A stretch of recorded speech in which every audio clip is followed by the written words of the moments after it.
વંદે ગુજરાત.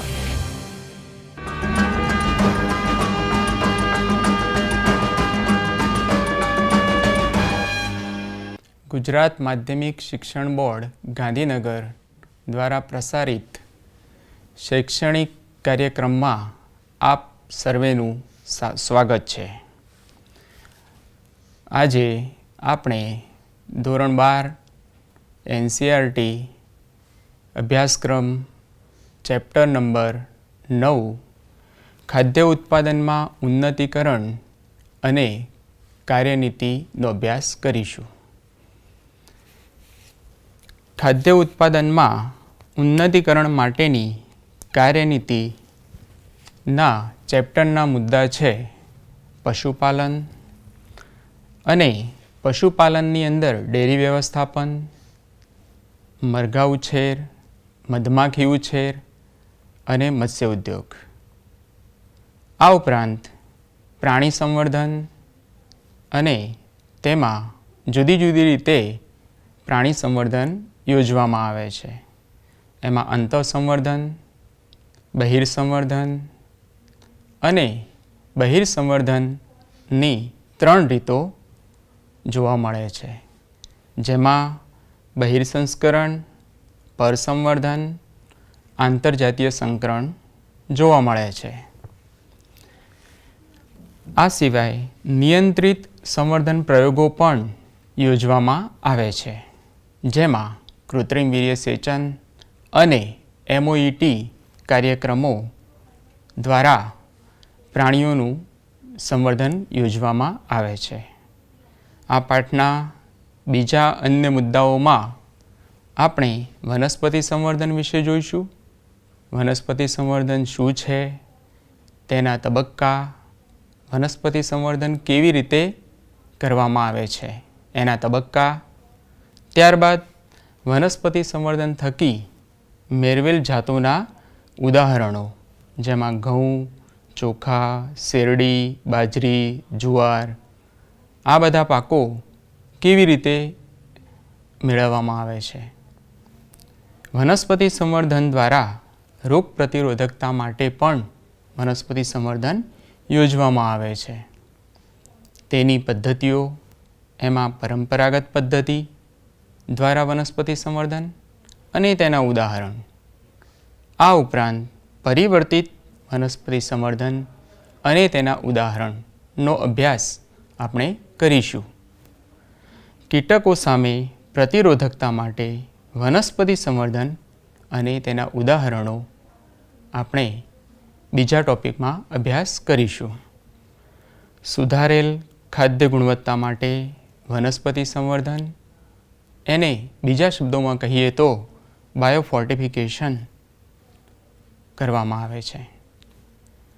વનસ્પતિ સંવર્ધન ઉપરાંત એની ખાદ્ય ઉત્પાદનની અન્ય રીતો પણ છે, જેમાં ગુણવત્તાનો વધારો કરવા માટે, કોઈપણ દ્રવ્યનો વધારો કરવા માટે એકોષજન્ય પ્રોટીન એટલે કે SCP જેવી ટેકનિકોનો પણ ઉપયોગ કરવામાં આવે છે. પેશી સંવર્ધન દ્વારા પણ આપણે નવા ક્લોન્સ, નવી વનસ્પતિઓ આપણે ઉત્પાદન કરી શકીએ છીએ.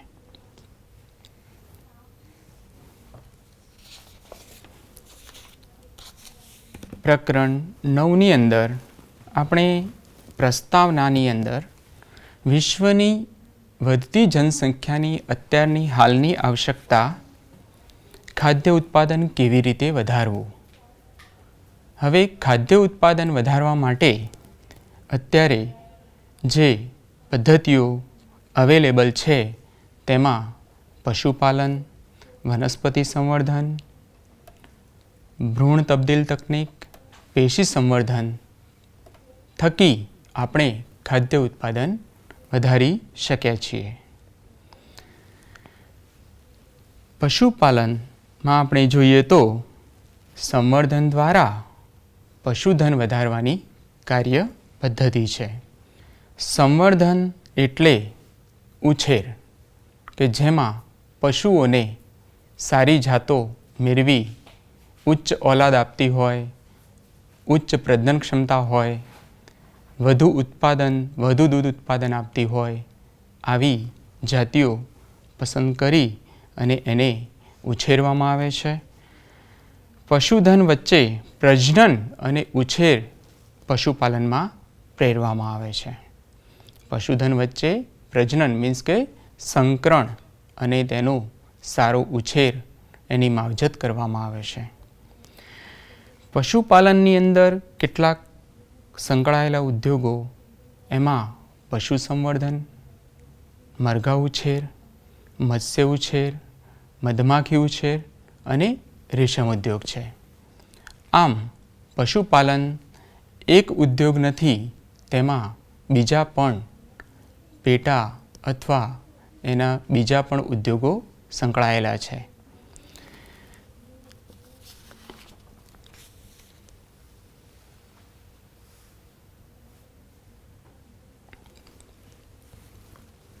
ત્યારબાદ પશુપાલન માટે જુદી જુદી રીતે કૃષિ અને કૃષિને લગતા પશુઓનું વ્યવસ્થાપન કરવામાં આવે છે. જેમાં ડેરી વ્યવસાયનું વ્યવસ્થાપન અને મરઘા ઉછેરનું વ્યવસ્થાપન કરવામાં આવે છે. ડેરી વ્યવસ્થાપનમાં દૂધની ગુણવત્તા સુધારી શકાય છે. ઉચ્ચ ઉત્પાદન ક્ષમતાવાળી અને જે તે ક્ષેત્રને અને હવામાનને અનુરૂપ રોગ પ્રતિકારક ક્ષમતા ધરાવતી સારી નસલ, એટલે કે મોટાભાગના લક્ષણો એના જુદા પડતા હોય એવી જાત કે સારી નસલ મેળવવામાં આવે છે. સારી ઉત્પાદન ક્ષમતા મેળવવા માટે પશુઓની સંભાળ રાખવી જોઈએ, ચારાની ગુણવત્તા જાળવવી જોઈએ અને એના આહારની વૈજ્ઞાનિક દ્રષ્ટિ કેળવવી જરૂરી છે. આમ ડેરી વ્યવસાયમાં દૂધની ગુણવત્તા, ઉચ્ચ ઉત્પાદન ક્ષમતાવાળી, હવામાનને અનુરૂપ, રોગ પ્રતિકારક ક્ષમતા ધરાવતી સારી નસલો મેળવવામાં આવે છે અને તેને સારી ઉત્પાદન ક્ષમતા મેળવવા પશુઓની સંભાળ, ચારાની ગુણવત્તા અને આહારની વૈજ્ઞાનિક દ્રષ્ટિ આપવામાં આવે છે. મરઘા ઉછેરનું વ્યવસ્થાપન ખોરાક, ઈંડા, માંસ મેળવવા માટે કરવામાં આવે છે. મરઘા, બતક, ટર્કી, હંસની રોગમુક્ત નસલોને યોગ્ય ખોરાક આપી, યોગ્ય ખોરાક પાણી આપી અને તે સ્વચ્છતા પૂરા પાડી અને મરઘા ઉછેરનું વ્યવસ્થાપન કરવામાં આવે છે. અહીં સારી નસલ એટલે કે જેમાં મોટાભાગના લક્ષણો જુદા પડતા હોય અને તે લક્ષણો ઉપયોગી હોય એવી નસલને અથવા જાતને સારી નસલ કહે છે. પ્રાણી સંવર્ધન. પ્રાણી સંવર્ધન પદ્ધતિમાં પ્રાણીઓના ઉત્પાદન અને ગુણવત્તા સુધારવા માટે બે પ્રકારે પ્રાણીઓનું સંવર્ધન કરવામાં આવતું હોય છે. અંતઃસંવર્ધન અને બહિર્સંવર્ધન. એક અંતઃસંવર્ધન છે, એક જ જાતિની શ્રેષ્ઠ નર અને શ્રેષ્ઠ માદા વચ્ચે કરવામાં આવે છે. અને અંતઃસંવર્ધનમાં ધ્યાનમાં લેવા જેવી બાબત એ છે કે એને 4 થી 6 પેઢી સુધી એને પ્રજનન કરાવવું પડે છે.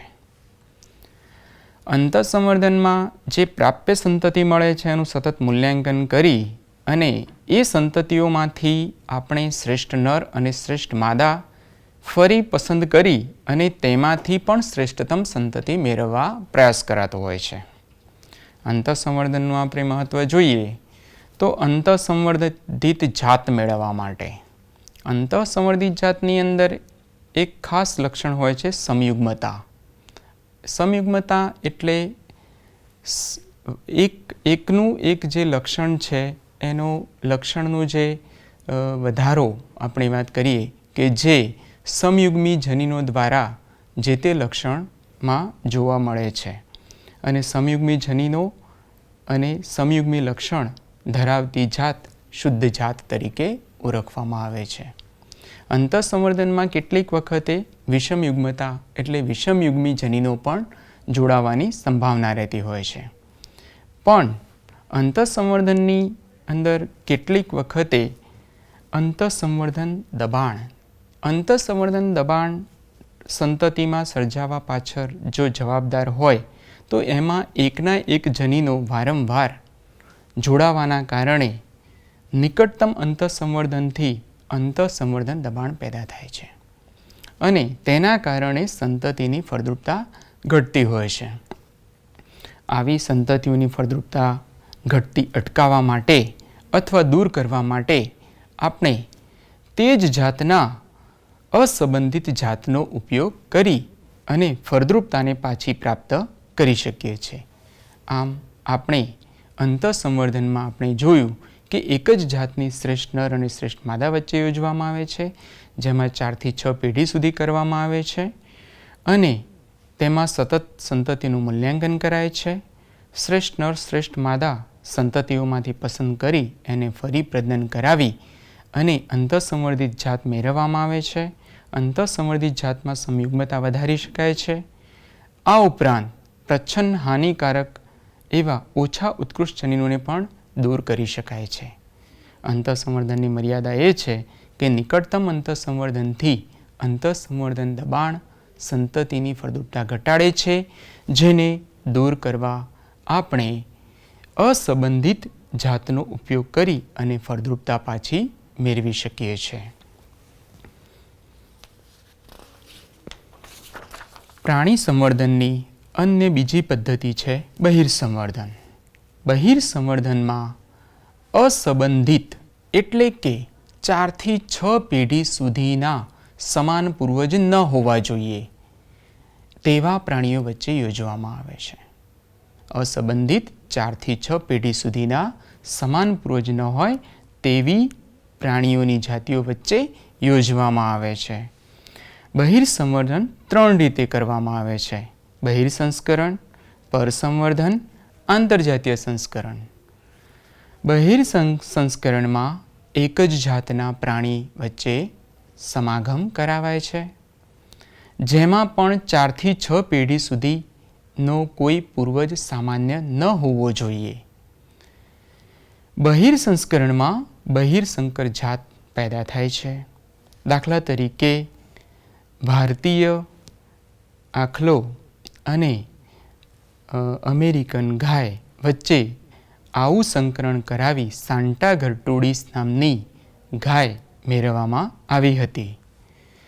આ સંસ્કરણનું મહત્ત્વ એ છે કે એક તો અંતઃસંવર્ધન દબાણ જે એકના એક જનીનો જોડાવાથી જે પ્રચ્છન્ન લક્ષણો પેદા થાય છે તે દૂર કરી શકાય.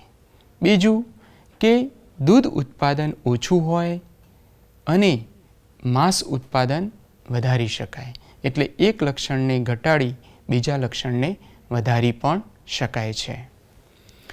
પરસંવર્ધનમાં આપણે જોઈએ તો બહિર્સંકરણની અંદર જેમ એક જ જાત લેતા હતા તો આમાં પણ એક જ જાતના પણ એમાં જે પ્રાણી લેવામાં આવે છે એના કરતાં શ્રેષ્ઠ નર અને શ્રેષ્ઠ માદા વચ્ચે સમાગમ કરાવવામાં આવે છે.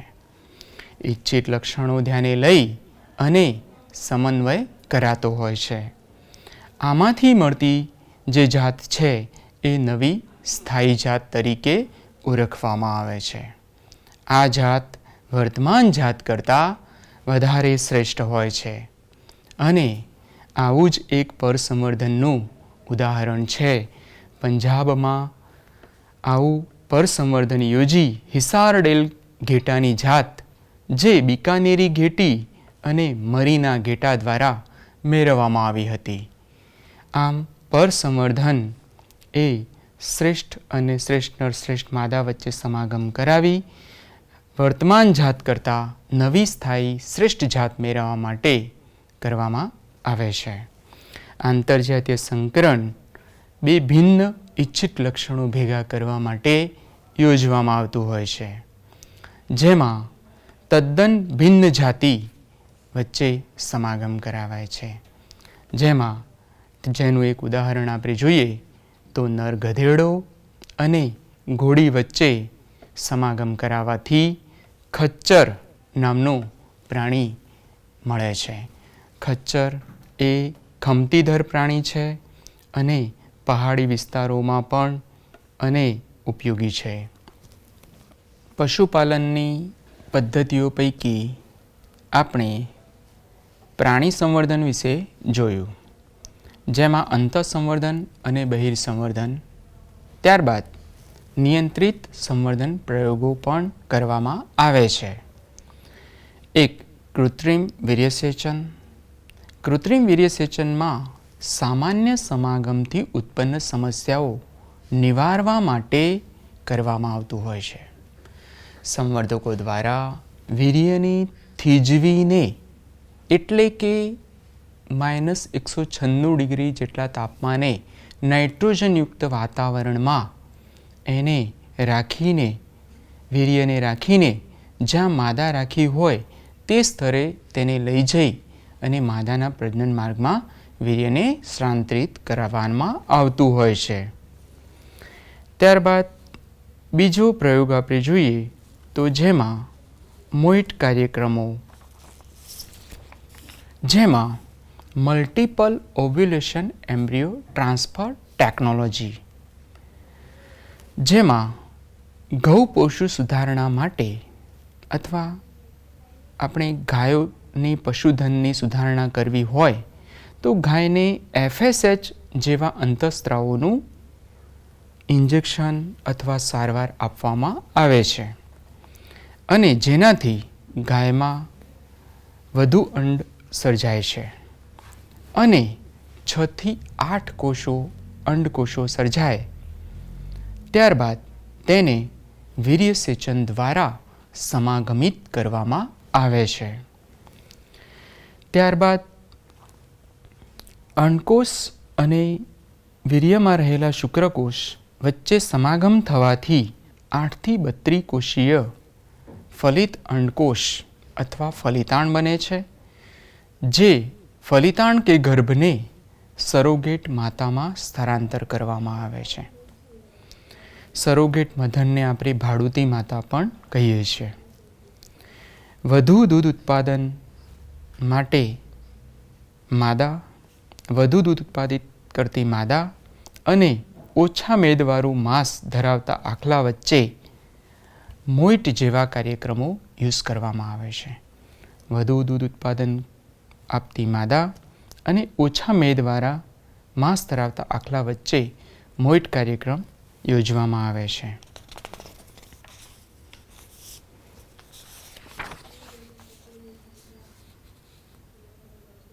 આપણે પશુપાલનમાં બીજો એક ઉદ્યોગ વિશે આપણે માહિતી મેળવીએ, જેમાં મધમાખીનો ઉછેર. મધમાખીનો ઉછેર એટલે કે એપીકલ્ચર તરીકે ઓળખાય છે. મધમાખીને એપિયરી એટલે કે મધમાખીને જ્યાં રાખવામાં આવે છે તેને એપિયરી કહેવાય છે અને એપિયરી ઉપરથી એપીકલ્ચર ઓળખવામાં આવે છે. મધ ઉત્પાદન માટે મધપૂડાની માવજત કરવામાં આવે છે. આ એક પ્રાચીન કુટીર ઉદ્યોગ છે. મધમાખી ઉછેરમાં મધ એ ઉચ્ચ પોષણ મૂલ્યયુક્ત આહાર છે અને ફહિયાન અને વેનસ નામના ચીની વ્યક્તિઓએ તેને ઔષધ તરીકે ઓળખાવ્યું છે. મીણ, સૌંદર્ય પ્રસાધન, પોલિશ, વર્નિશમાં ઉપયોગમાં લેવામાં આવે છે. મધમાખીનો ઉછેર ક્યાં થઈ શકે? તો જંગલી ઝાડીમાં, બગીચામાં, ખેતરોમાં આ એપીકલ્ચર ઉછેરી શકાય. મધમાખીની સામાન્ય જાતિનું નામ છે એપિસ ઇન્ડિકા. ત્યારબાદ સફર મધમાખી ઉછેર માટે મધમાખીનો સ્વભાવ, પ્રકૃતિનું જ્ઞાન હોવું જોઈએ. સફર મધમાખી ઉછેર માટે આપણે કેટલાક મુદ્દા ધ્યાનમાં રાખવા પડે. એક, મધમાખીનો સ્વભાવ અને પ્રકૃતિનું જ્ઞાન હોવું જોઈએ. ત્યારબાદ મધપૂડાના ઉછેર માટે જે તે સ્થળની પસંદગીની પણ જરૂરિયાત જણાય છે. ત્યારબાદ મધમાખીના ઝૂંડને પકડવું અને તેને ઉછેરવું, ઋતુ પ્રમાણે મધપૂડાનું વ્યવસ્થાપન કરવું, મીણને અને મધને એકત્રિત કરવું, આમ મધમાખી ઉછેરના આ અગત્યના તબક્કા છે, જેમાં મધમાખીના પ્રકૃતિનું જ્ઞાન હોવું જોઈએ, તેના મધપૂડાના ઉછેર માટેના સ્થળની પસંદગીની પણ વ્યવસ્થા હોવી જોઈએ, મધમાખીના ઝૂંડને પકડવું, ઉછેરવું, ત્યારબાદ ઋતુ પ્રમાણે મધપૂડાનું વ્યવસ્થાપન કરવું, મીણને જાળવવું અને એકત્રિત કરવું. મોટાભાગે સૂર્યમુખી, રાઈ, સફરજન, નાસ્પતિની પરાગનયન ક્ષમતા મધમાખીઓ વધારતી હોય છે.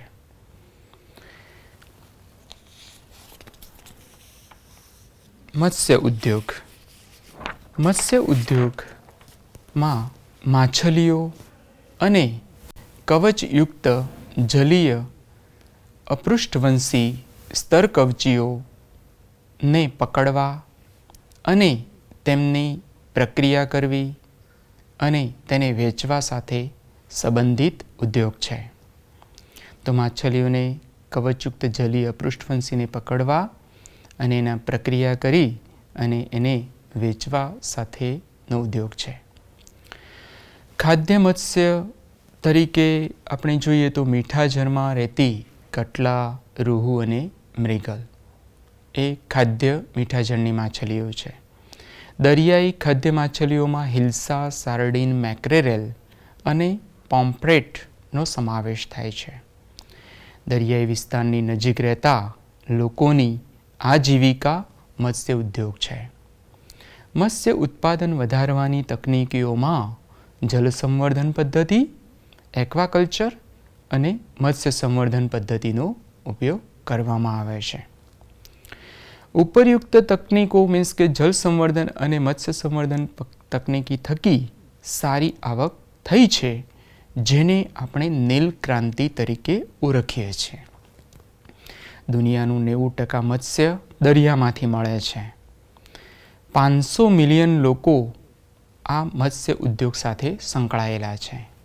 ગુજરાતનો દરિયા કિનારો 1640 કિલોમીટર અને ભારતનો 7800 કિલોમીટર મત્સ્ય ઉદ્યોગ ત્યાં વિકસેલા છે.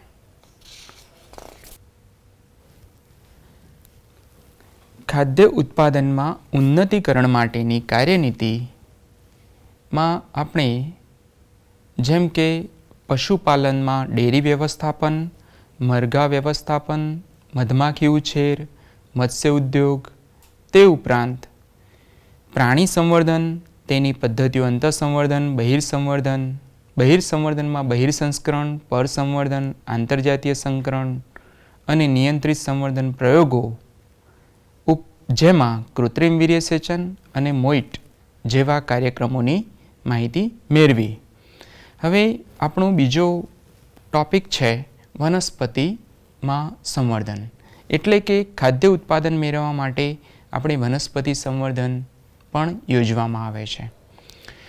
પારંપરિક ખેતી અત્યારે આપણે જોઈએ તો સીમિત જૈવભાર એટલે કે સજીવો ઉત્પન્ન ઓછા કરે છે, જેમાં જૈવભાર ઓછું ઉત્પાદન થાય છે. હવે તો જૈવભારના વધુ ઉત્પાદન કરવા માટે વનસ્પતિ સંવર્ધનને ઉત્પાદન વધારવા યોજવામાં આવે છે. હરિયાળી ક્રાંતિ વનસ્પતિ સંવર્ધન તકનીકી પર જ આધારિત છે. હરિયાળી ક્રાંતિમાં આપણે જોઈએ છે કે ખાતરો, દવાઓ એનો ઉપયોગ કરી અને વધુ વનસ્પતિનું ઉત્પાદન મેળવવામાં આવે છે. પણ વનસ્પતિ સંવર્ધન શું છે? તો વનસ્પતિનું જે ઉત્પાદન વધુ ખેતીલાયક, જે વધુ ઉત્પાદન આપતી જે જાતો અને વધુ ખેતીલાયક જાતોનું ઉત્પાદન કરવું કે જેથી કરીને આપણે વધુ ઉત્પાદન મેળવી શકીએ. વનસ્પતિ સંવર્ધનમાં આપણે જોઈએ તો રોગ પ્રતિરોધક ઇચ્છિત વનસ્પતિ મેળવવા માટે ઈરાદાપૂર્વકનો કુશળ વ્યવહાર છે.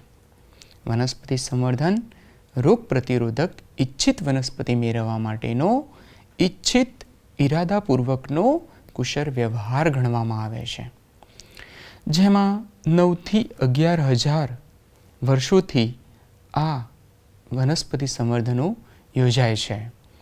આજના ખાદ્ય વ્યવહારુ પાકો ઉત્કૃષ્ટ વનસ્પતિ સંવર્ધનનું જ પરિણામ છે. ઉત્કૃષ્ટ વંશક્રમો વચ્ચે સંકરણ કરવામાં આવે છે. વનસ્પતિ સંવર્ધનમાં ઉત્કૃષ્ટ એટલે કે ઇચ્છિત લક્ષણો ધરાવતા ઉત્કૃષ્ટ વંશક્રમો વચ્ચે આપણે સંકરણ કરાય છે. ઉત્કૃષ્ટ વંશક્રમોમાં ખાસ લક્ષણો વધુ ઉત્પાદન, વધુ પોષણ મૂલ્ય, સારી રોગ પ્રતિકારકતા જેવા ઇચ્છનીય લક્ષણો ધરાવતી વનસ્પતિઓ પસંદ કરવામાં આવે છે. આમ વનસ્પતિ સંવર્ધનમાં વધુ ઉત્પાદન, વધુ પોષણ મૂલ્ય અને સારી રોગ પ્રતિકારકતા જેવા ઇચ્છનીય લક્ષણો ધરાવતી વનસ્પતિઓ પસંદ કરી અને તેમની વચ્ચે વનસ્પતિ સંવર્ધન કરાય છે. વનસ્પતિ સંવર્ધનમાં કેટલીક વખતે આણ્વિક જનીનિક સાધનો એટલે જનીનોનો પણ ઉપયોગ કરવામાં આવે છે. વનસ્પતિ સંવર્ધન કાર્યક્રમો સરકારી સંસ્થાઓ, કંપનીઓ દ્વારા પણ કરવામાં આવે છે. આમ વનસ્પતિ સંવર્ધન વધુ ઉત્પાદન અને વધુ ખેતીલાયક વનસ્પતિઓને ઇરાદાપૂર્વક ઉછેરવામાં આવે છે.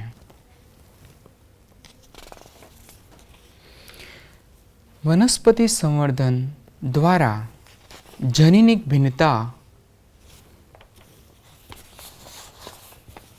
ભિન્નતા ધરાવતી પાક સંવર્ધિત જાત મેળવવાના કેટલાક તબક્કા. વનસ્પતિ સંવર્ધન દ્વારા જનીનિક ભિન્નતા ધરાવતી પાક સંવર્ધિત જાત મેળવવા માટેનો પ્રથમ તબક્કો છે ભિન્નતાનું એકત્રીકરણ કરવું.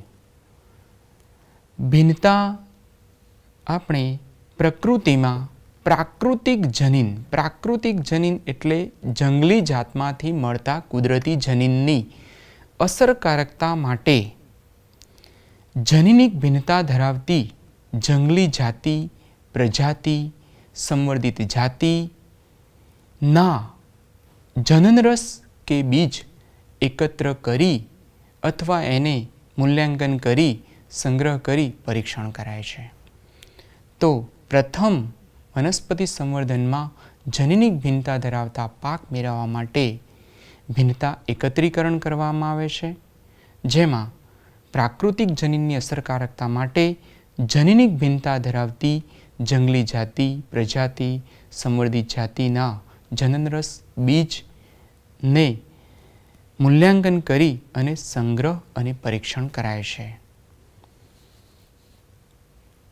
ત્યારબાદ આપણે બીજ કે જનનરસ એકત્રિત કર્યા પછી આ બીજનું પ્રયોગશાળામાં મૂલ્યાંકન કરી તેમાંથી પિતૃઓની પસંદગી કરાય છે. મૂલ્યાંકનમાં ઇચ્છિત લક્ષણ ધરાવતા જનીનની જનનરસના મૂલ્યાંકન દ્વારા ઓળખ કરવામાં આવે છે અને એની પસંદગી કરવામાં આવે છે. તો ઇચ્છિત લક્ષણ ધરાવતા જનીનની જનનરસના મૂલ્યાંકન થકી ઓળખ કરી અને ઇચ્છિત લક્ષણ ધરાવતા જનીનની પસંદગી કરવામાં આવે છે. આ જનીનને બહુગુણિત કરી અને શુદ્ધ સંતતિ મેળવવામાં આવે છે. ત્યારબાદ પસંદ કરેલ પિતૃઓ વચ્ચે પરસંકરણ કરવામાં આવે છે. પસંદ કરેલ પિતૃઓ વચ્ચે ઇચ્છિત લક્ષણ ધરાવતા બે પિતૃ, દાખલા તરીકે એક પિતૃ ઉચ્ચ પ્રોટીન આપે છે, બીજો પિતૃ સારી રોગ પ્રતિરોધકતા ધરાવે છે, તો તેનાથી મળતી જાત એ સંકર જાત કહેવાય છે. જેમાં બંને ઇચ્છિત લક્ષણ જોડાઈ જાય છે.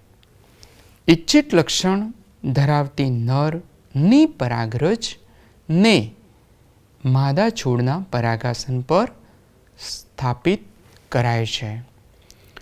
હજારો સંકરણો બાદ કોઈ એક વખત ઇચ્છનીય લક્ષણનો સમન્વય થાય છે. આમ પિતૃઓને પસંદ કર્યા પછી ઇચ્છનીય લક્ષણો જોડવા માટે હજારો વખત પિતૃઓ વચ્ચે સંકરણ કરાતું હોય છે. ઉચ્ચ પુનઃસંયોજિત જાતની પસંદગી અને પરીક્ષણ.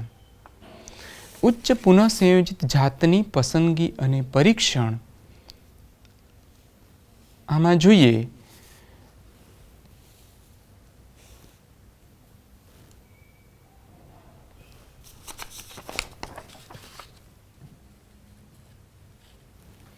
ઉચ્ચ પુનઃસંયોજિત જાતોની પસંદગી અને પરીક્ષણ.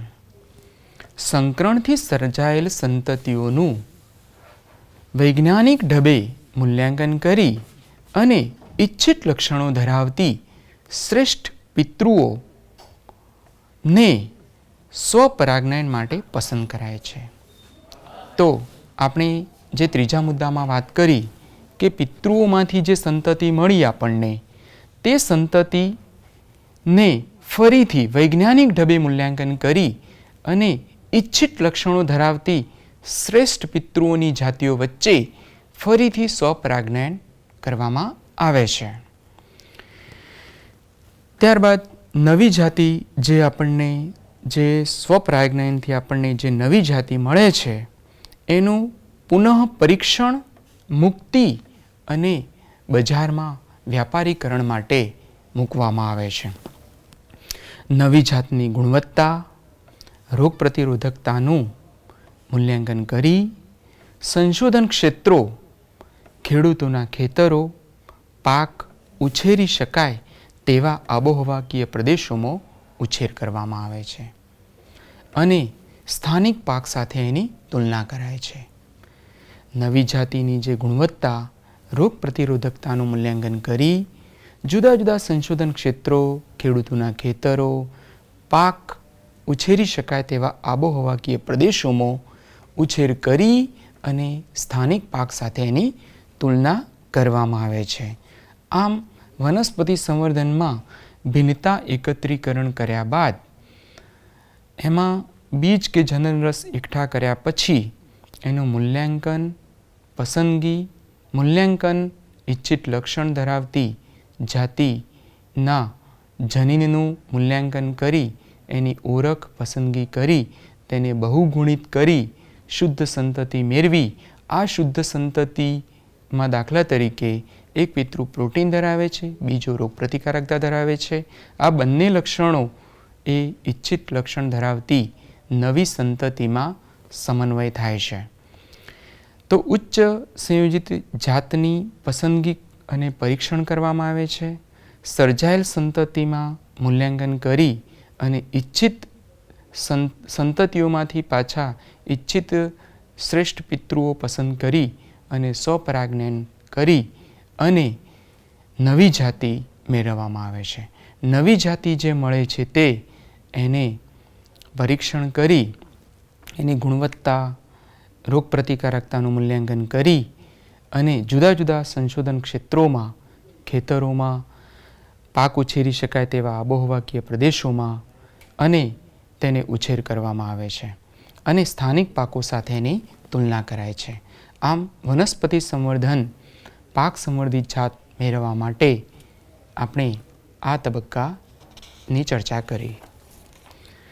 ભારત એક કૃષિ પ્રધાન દેશ છે. ભારત કૃષિ પ્રધાન દેશ છે જેનો ઘરેલું ઉત્પાદન દર જીડીપી 33% છે, જેમાંથી 62% લોકોને આજીવિકા મળતી હોય છે. 1960ના મધ્યની અંદર વનસ્પતિ સંવર્ધનથી ખાદ્ય ઉત્પાદનમાં અત્યધિક વૃદ્ધિ થઈ અને આપણે હરિયાળી ક્રાંતિ કહીએ છીએ. 1960ની 2000 વચ્ચે 1960થી 2000ની વચ્ચે ઘઉં અને ચોખાની અર્ધવામન જાતો વિકસાવવામાં આવી. અર્ધવામન જાતોનું ઉત્પાદન 11 મિલિયન ટનથી 75 મિલિયન ટન ઘઉંનું ઉત્પાદન વધ્યું. તેવી જ રીતે ચોખાનું 35 મિલિયન ટનથી 89.5 મિલિયન ટન ઉત્પાદન વધ્યું છે. નોર્મલ ઈ બોરલોગે નોબલ પારિતોષિક એનાયત કરાયા. મતલબ કે હરિયાળી ક્રાંતિના પ્રણેતા તરીકે પણ એને ઓળખવામાં આવે છે. મેક્સિકોમાં ઘઉં અને મકાઈ આંતરરાષ્ટ્રીય સુધારણા સંશોધન કેન્દ્ર છે, જેમાં અર્ધવામન ઘઉંની સોનાલિકા અને કલ્યાણ સોના જેવી જાતો ઘઉંની વિકસાવવામાં આવી છે. ફિલિપાઇન્સમાં આંતરરાષ્ટ્રીય ચોખા સંશોધન સંસ્થા IRRI છે, જેને ચોખાની અર્ધવામન જાત IR8 વિકસાવી છે. તેવી જ તાઇવાનમાં અર્ધવામન ચોખાની તાઇચુંગ નેટિવ 1 જાતિ વિકસાવવામાં આવી છે. ભારતે પણ 1966માં જયા અને રત્ના ચોખાની જાતો વિકસાવી છે. આમ ભારત કૃષિ પ્રધાન દેશ છે. 33% GDP, 62% લોકોને આજીવિકા મળે છે. 1960ના મધ્યની અંદર વનસ્પતિ સંવર્ધનથી આપણે અત્યધિક વૃદ્ધિ મેળવી છે, જેના ઉદાહરણો આપણે 1960થી 2000ની વચ્ચે જે ઘઉં ચોખાની આપણે અર્ધવામન જાતોની વાત કરી કે જે 11 મિલિયનમાંથી 75 મિલિયન ટન ઘઉંનું ઉત્પાદન વધ્યું, ચોખાનું 35 મિલિયનથી 89.5% મિલિયન ટન ઉત્પાદન વધ્યું. નોર્મલી બોરલોગે આ કાર્ય માટે એમને નોબલ પારિતોષિક એનાયત કરાયા હતા. મેક્સિકોમાં ઘઉં મકાઈ આંતરરાષ્ટ્રીય સુધારણા કેન્દ્રમાં અર્ધવામન ઘઉંની સોનાલિકા અને કલ્યાણ સોના વિકસાવવામાં આવી. ફિલિપાઇન્સમાં આંતરરાષ્ટ્રીય ચોખા સંશોધન સંસ્થા IRRI એ અર્ધવામન ચોખાની IR8 વિકસાવી છે. તાઇવાનમાં અર્ધવામન ચોખાની તાઇચુંગ નેટિવ 1 વિકસાવવામાં આવી છે. ભારતે 1966માં જયા અને રત્નાની ચોખાની જાતો વિકસાવી છે. શેરડી સેકેરમ બાબેરી ઉત્તર ભારતમાં થતી જાત છે. સેકેરમ ઓફિસિનેરમ દક્ષિણ ભારતમાં થતી જાત છે. સેકેરમ બાબેરીમાં ઓછી શર્કરા અને ઉત્પાદન ઓછું છે, અને જ્યારે સેકેરમ ઓફિસિનેરમ દક્ષિણ ભારતની જાતમાં જાડું પ્રકાંડ અને વધુ શર્કરા અને વધુ ઉત્પાદન ધરાવે છે. આ બંને જાતો વચ્ચે સફર સંકરણ યોજી અને ઉત્તર ભારતમાં ઉગી શકે તેવી નવી જાતિ મેળવવામાં આવી છે, જે સેકેરમ ઓફિસિનેરમ જેવી જ છે. મતલબ કે જાડું પ્રકાંડ, વધુ શર્કરા અને વધુ ઉત્પાદન આપે છે. આવી જ જુવારની ભારતમાં જુવાર, બાજરી, મકાઈની સંકરિત વનસ્પતિ સંવર્ધન થકી વધુ ઉત્પાદન અને પાણી ખેંચ સામે પ્રતિરોધક જાતો વિકસાવવામાં આવી છે. આમ આપણે જોઈએ તો શેરડીમાં સેકેરમ બાબેરી અને સેકેરમ ઓફિસિનેરમ વચ્ચે સંવર્ધિત વનસ્પતિ સંવર્ધન યોજી અને નવી જે જાત મળી એમાં વધુ જાડું પ્રકાંડ, વધુ શર્કરા અને ઉત્પાદન મળે છે. તેવું જ આપણે જુવારનું પણ, બાજરી, મકાઈની આવી વનસ્પતિ સંવર્ધન થકી મેળવેલી જાતો વધુ ઉત્પાદન આપે છે અને પાણી ખેંચ સામે પ્રતિરોધક જાતો આવી જુવાર, બાજરી અને મકાઈની વિકસાવવામાં આવી છે. વનસ્પતિ સંવર્ધનમાં રોગ પ્રતિરોધકતા માટે વનસ્પતિ સંવર્ધન કેવી રીતે કરવામાં આવે છે, તો તેની ચર્ચા આપણે કરીએ. તો રોગ થવા પાછળ જવાબદાર બેક્ટેરિયા, ફૂગ અને વાયરસ છે. હવે આપણે જોઈએ તો આ બધા જે રોગકારકો જે છે એ રોગકારકો પાકને ઓછામાં ઓછું ઉષ્ણકટિબંધની જે ખેતીલાયક જે જાતો છે એને તો 20-30% એનું ઉત્પાદન ઘટાડે છે, ઉપરાંત એનો નાશ બી કરી નાખે છે. હવે તેના માટે અત્યારે હાલમાં બજારની અંદર ફંગીસાઇડ મીન્સ કે ફૂગનાશકો, બેક્ટેરિયોસાઇડ, જીવાણુનાશકો જેવા રાસાયણિક નિયંત્રકોનો ઉપયોગ કરવામાં આવે છે.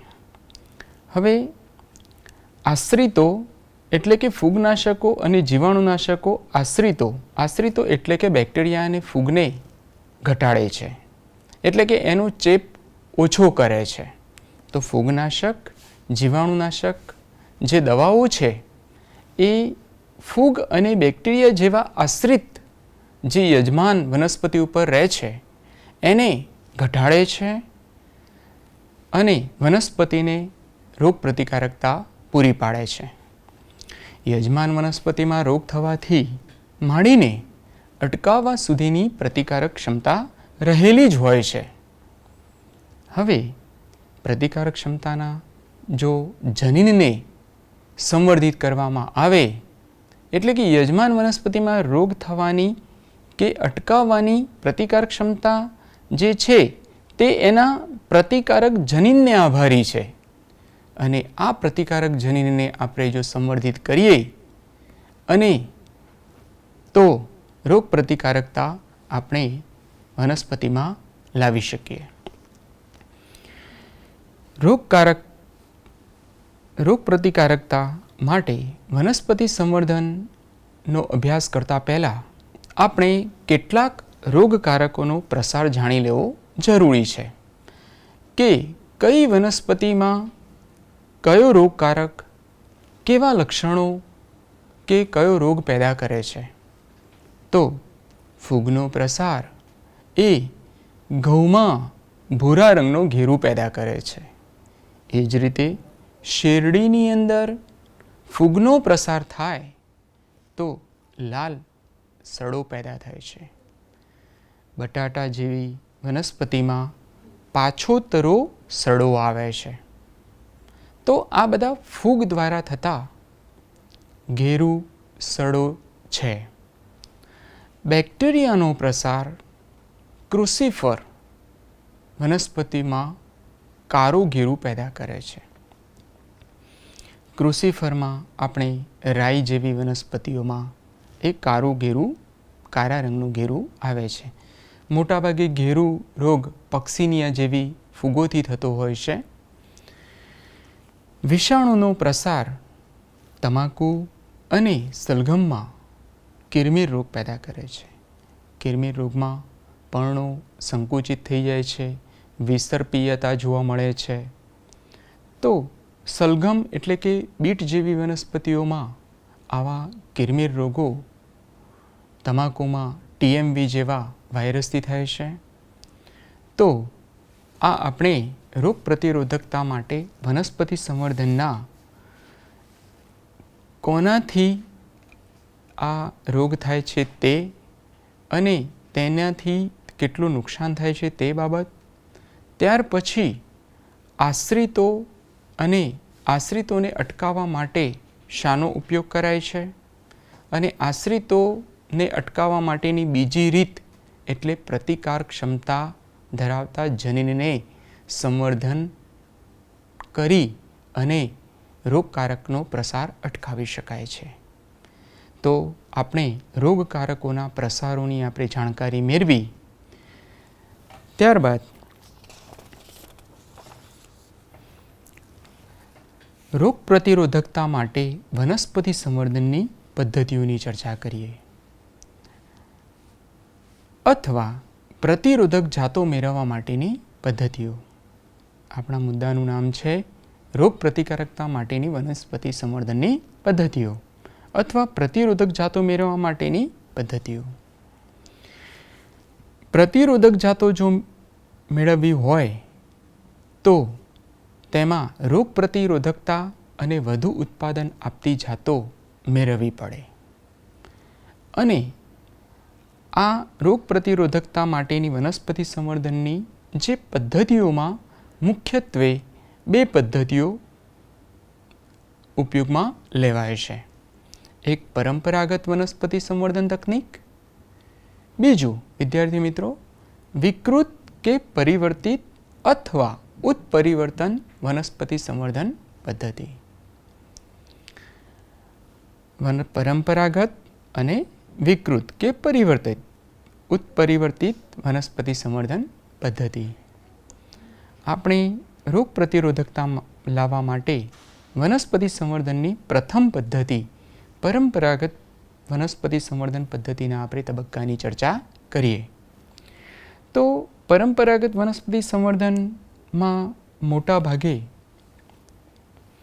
આપણે અગાઉ જે તબક્કાઓ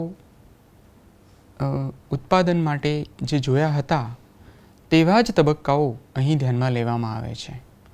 પ્રતિરોધક રોગ પ્રતિકારક જનીનના સ્ત્રોતની પહેલાં તો જંગલી જાતો કે ઉચ્ચ જાતોમાંથી સ્ત્રોતની તારવણી કરવામાં આવે છે. કારણ કે આપણો મેઇન ઉદ્દેશ રોગ પ્રતિરોધકતા એટલે કે રોગ, બેક્ટેરિયા, ફૂગ, વાયરસથી થતા રોગોને અટકાવવા માટે ના વનસ્પતિમાં રહેલા જનીનને આપણે તારવવો પડે. આ જનીનને તારવવા માટે જુદી જુદી પદ્ધતિઓ વપરાતી હોય છે, જેમાં રિસ્ટ્રિક્શન એન્ડોન્યુક્લિયસ જેવા ઉત્સેચકોનો પણ ઉપયોગ કરવામાં આવતો હોય છે. ત્યારબાદ આ જનીન સ્ત્રોત જ્યારે પસંદ કરીએ છીએ ત્યાર પછી એની પ્રતિરોધક જનીનની ચકાસણી કરી અને પસંદગી કરવામાં આવે છે. પ્રતિરોધક જનીન ધરાવતા પિતૃ વચ્ચે સંકરણ કરવામાં આવે છે. મતલબ કે પ્રતિરોધક જનીનો ધરાવતી જાતિઓની પસંદગી કરી અને એ જનીન ધરાવતા હોય અને એ જનીનમાં ખાસ તો પ્રતિરોધક બેક્ટેરિયા, ફૂગ સામે લડવા માટેની ક્ષમતા માટેનો જનીન છે. અને આ જનીન પિતૃ વચ્ચે સંકરણ કરાવવામાં આવે છે.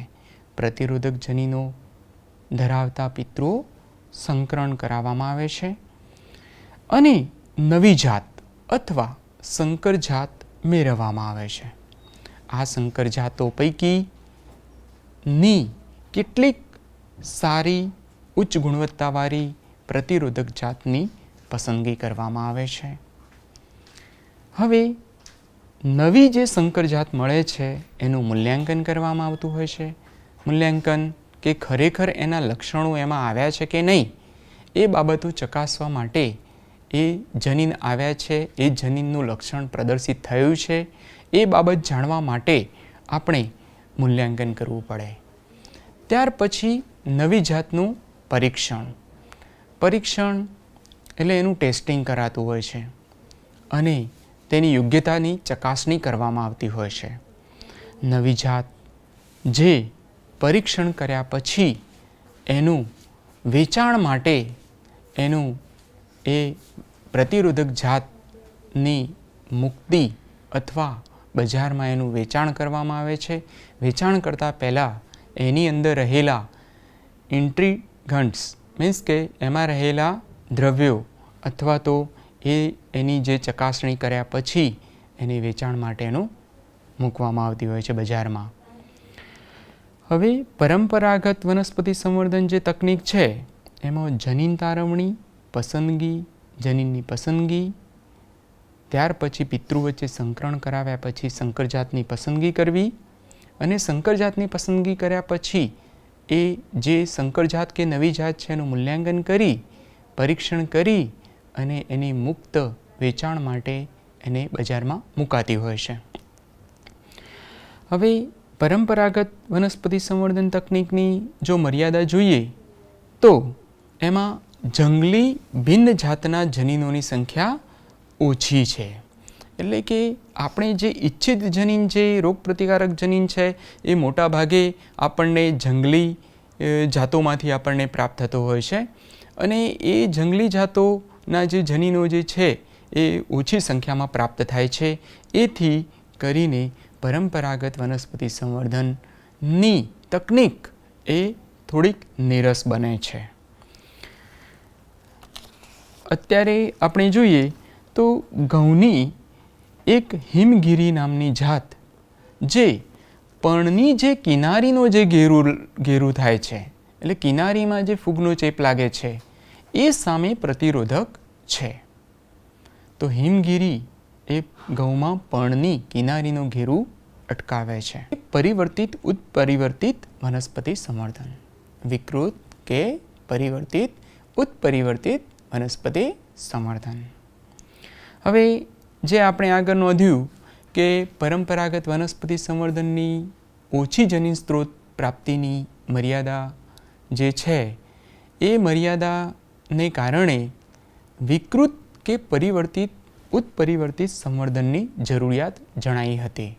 આપણે પ્રકરણ 9ની અંદર ખાદ્ય ઉત્પાદનમાં અન્ન ઉન્નતીકરણ માટેની કાર્યનીતિ આનું આપણે સવિસ્તૃત ચર્ચા કરી. હવે અત્યારે આપણે છેલ્લે અંતે આ પ્રકરણમાં MCQમાં પૂછાય તેવા મુદ્દા અને કેટલાક પ્રશ્નોની આપણે અત્યારે ચર્ચા કરીશું. તો બેટા આપણે આમાં જે સ્ટડી કર્યું એનું આપણને પરીક્ષાની અંદર કેવી રીતે ઝડપથી તૈયારી કરી શકાય તે માટે મેં થોડાક આમાં પ્રશ્નો રજૂ કર્યા છે, કેટલાક મુદ્દા રજૂ કર્યા છે જે આપને પરીક્ષામાં બહુ ઉપયોગી થશે. તો આપણે જોઈએ કે મોટાભાગના લક્ષણો જુદા પડતા હોય તેવી જાત એટલે શું? તો એને આપણે સારી નસલ કહીએ છીએ. તો સારી નસલનો મતલબ શું થાય કે એની અંદર ઘણા બધા લક્ષણો અલગ પડતા હોય તો અને જુદા જુદા લક્ષણો ભેગા થઈ અને જે જાત તૈયાર થતી હોય એને સારી નસલ કહીએ છીએ. આપણો બીજો પ્રશ્ન છે, અંતઃસંવર્ધનથી સમયુગ્મી પ્રચ્છન્નજનીન ભેગા થતાં સંતતિની ખાલી ઘટાડો થાય તો આપણે જાણીએ છીએ કે અંતઃસંવર્ધનમાં એકના એક જનીનો ભેગા થવાની સંભાવના રહેતી હોય છે. એના કારણે સંતતિ જે છે એની અંદર પ્રચ્છન્ન જનીનોના કારણે ફળદ્રુપતા ઘટતી હોય છે. અંતઃસંકરણથી ઉદ્ભવેલ ઇનબ્રીડિંગ ડિપ્રેશન દૂર કરવા માટે શું કરવું જોઈએ અથવા તો કયું ક્રોસિંગ કરવામાં આવે છે? તો એની અંદર આઉટબ્રીડિંગ કરવાથી આપણે અંતઃસંવર્ધન જે દબાણ પેદા થાય છે, અંતઃસંવર્ધન દબાણ આપણે આગળના ચેપ્ટરમાં પણ આવતું હતું, જે સપુષ્પ વનસ્પતિના ચેપ્ટરની અંદર આ વસ્તુ આવતી હતી કે સ્વપરાગનયનથી સતત ઇનબ્રીડિંગ ડિપ્રેશન પેદા થતું હોય છે. ત્યાર પછી ચોથો પ્રશ્ન આપણો એ છે કે હિસારડેલ એ શ્રેષ્ઠતમ કઈ બે જાતના સમાગમથી આપણને પ્રાપ્ત થાય છે? તો એમાં બિકાનેરની ઘેટી અને મરીનો ઘેટો આ બંનેનું મિશ્રણ એટલે કે આ બંને શ્રેષ્ઠ જાતો છે. હવે શ્રેષ્ઠ લક્ષણોને ધ્યાનમાં રાખી અને આની અંદર જે પ્રજનન કરાવવામાં આવેલું હોય છે. પાંચમું ક્વેશ્ચન છે, સાન્ટાગર્ટુડિસ કયા સંવર્ધનનું પરિણામ છે? તો એ બહિર્સંકરણનું. સાન્ટાગર્ટુડિસમાં આપણે ઇન્ડિયન આખલો જેને રોગ પ્રતિકારક શક્તિ સારી છે અને અમેરિકન ગાય કે જેને દૂધ અને માંસ વધુ આપે છે, તો આ બંનેનું મિશ્રણ એટલે કે સાન્ટાગર્ટુડિસ છે. નેક્સ્ટ